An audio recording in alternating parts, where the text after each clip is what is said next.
Wow, mga guys! Look at that. Oh, ang ganda ng view. Sa totoo lang, nagagandahan ako. Oh, di ba? Nakita nyo yon? Oh, nakita nyo? Ang ganda siya.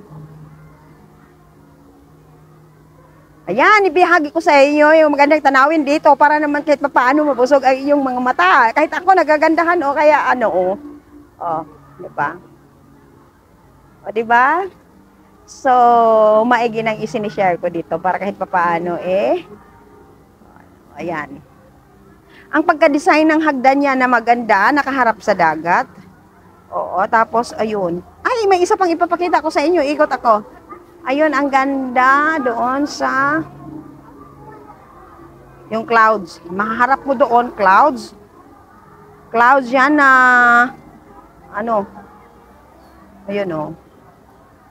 So, pag ako'y bababa, doon, sa likod ko, yun yung sikat ng araw at yung magtakip silim ng araw.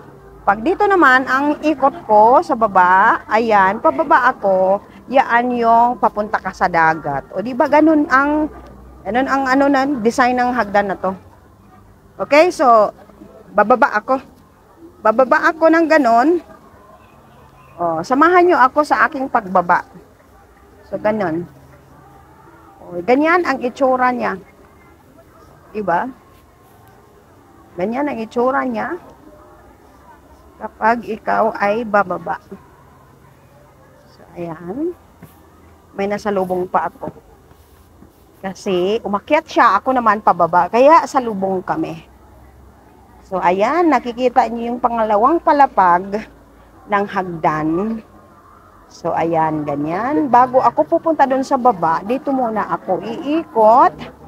At ayan, nakikita mo yung mga tao dyan sa baba. Tambayan yan, tambayan. So, ayun. Nakikita pa yung ilaw kasi nga alas 6 na ng hapon dito, magtatakip silim na, gabi na. Kaya may ilaw na. So, ayun, naibahagi ko sa inyo kung gaano kaganda ang architecture nitong hagdan na to.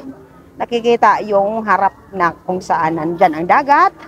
Pag nandoon naman, nakikita yung